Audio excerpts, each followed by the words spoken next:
আজকের দিনটা ছিল ২৯শে মার্চ। আজকে হচ্ছে শনিবার। এখন সকাল প্রায় ১০টার মতন বাজছে। আর এখন সবাই আমরা ব্রেকফাস্ট করতে বসেছিলাম। আজকের ব্রেকফাস্টে ছিল মুড়ি, ঘুগনি, মিষ্টি, ডিম সেদ্ধ। আজকের রান্নাবান্না ছাদে যে ঠাকুর আছে সে করছে না। কারণ আজকে সন্ধ্যেবেলায় আমাদের তো বাইরে খাওয়া আছে, পার্টি আছে ওর।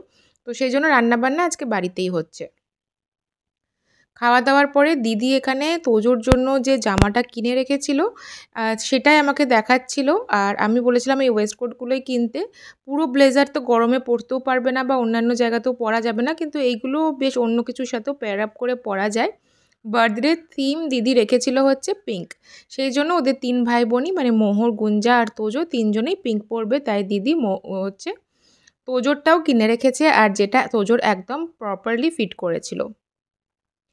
আর দিদি হচ্ছে আমার যে 3 BHK হয়েছে নতুন, সেখানকার বাড়ির গৃহপ্রবেশের উপহার হিসাবে এই হচ্ছে লক্ষ্মীনারায়ণের সুন্দর মূর্তিটা কিনে রেখেছে।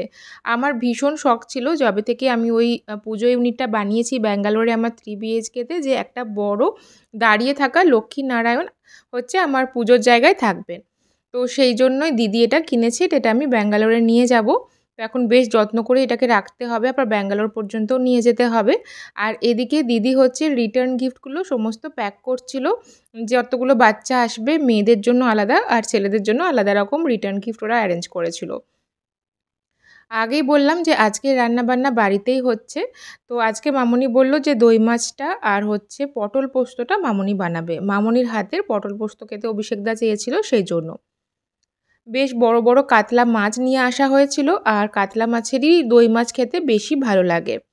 আর তাছাড়া পাটের শাক, এই সমস্ত কিছু রান্নাবান্না দিদিদের যে রান্নার কাজ করে সেই সমস্ত কিছু করেছে। ঘুগনিও সেও বানিয়েছিল। সেও কিন্তু বেশ ভালো রান্না করে। এইবার আমি প্রথম গিয়ে খেলাম, আমার তো বেশ ভালো লেগেছে।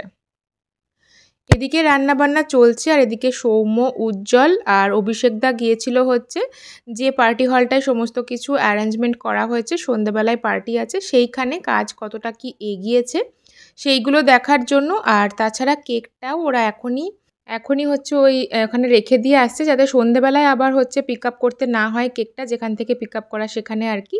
আর তাছাড়া রিটার্ন গিফটগুলো সমস্ত এখনই হচ্ছে ক্লাবটাতে রেখে দিয়ে আসছে, যাতে সন্ধ্যেবেলায় আর মানে প্রবলেম না হয়, আমরা প্রপার টাইমে পৌঁছে যাই।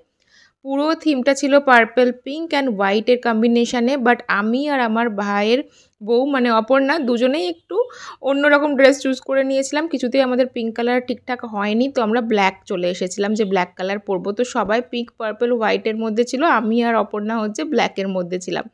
এদিকে এখনও সাজানোর কাজ চলছিল। রিটার্ন গিফটগুলো সমস্ত নিয়ে আসা হয়েছে। আর কেকটা বানানো হয়েছিল একদম, এটা একটা হোমমেড ফ্রেশ কেক বানানো হয়েছিল, যেহেতু বাচ্চারাও খাবে। তো সেইখান থেকে পিক আপ করে তারপরে এখানে নিয়ে আসা হয়েছিল। আর এই স্পেস সার্কেল ক্লাবেই হচ্ছে আজ থেকে 16 বছর আগে দিদির বিয়ের রিসেপশনটা হয়েছিল। যদিও এই পার্টি হলটায় হয়নি, ওটা একতলায় আর 3 তলায় মিলিয়ে হয়েছিল। আর এটা হচ্ছে অন্য পার্টি হলে হচ্ছে, বাট ক্লাবটা তো সেমই। তো অনেক দিন পরে আবার এখানে এসেছিলাম। আর এদিকে দেখো কেকগুলোও পেয়ে গেছে। একটা কেক কাট করা হবে, আর তাছাড়াও আর একটাও কেক ছিল, কারণ অনেকেই থাকবে তো সবাইকে তো কেক দিতে হবে, সেই জন্য। বাইরের ওয়েদারটা কিন্তু বেশ ভালোই গরম পড়ে গেছে। আর এই হচ্ছে কেকটাও পিঙ্কের ওপরে প্রিন্সেস ক্রাউন দেওয়া একটা কেক করা হয়েছিল। এই সমস্ত কিছু কাজ দেখে আসতে তারপরে অনেকটাই সময় লেগে গেছিলো আর কি, 1:30 প্রায় বেজে গিয়েছিল। আর আজকে আমাদের একটু তাড়া ছিল, কারণ দিদি, আমি, অপর্ণা, তারপর হচ্ছে মোহর, মা সবাই হচ্ছে শাড়ি পরবো আর চুল বাঁধবো, তার জন্য পার্লার থেকে আসবে। তাকে টাইমিং দেওয়া ছিল হচ্ছে দুপুর 2টোর সময়। যেহেতু আমাদেরকে প্রায় 5:30 6টার সময় এখান থেকে বেরোতে হবে, সেই জন্য এই টাইমিংটা দেওয়া হয়েছিল। আর এখন চটপট আমরা সবাই খেতেও বসে পড়েছি, যাতে খাওয়া দাওয়া করে এবার রেডি হতে শুরু করি। এরপরে কি করলাম না করলাম সেটা শেয়ার করব পরের ব্লগে। এই ব্লগটা এখানেই শেষ হচ্ছে। ভালো লাগলে অবশ্যই লাইক, কমেন্ট, শেয়ার করে দিয়ে পেজটাকে ফলো করে দিও। পরের ব্লগে আবার দেখা হবে। সবাই ভালো থেকো, সুস্থ থেকো, টাটা।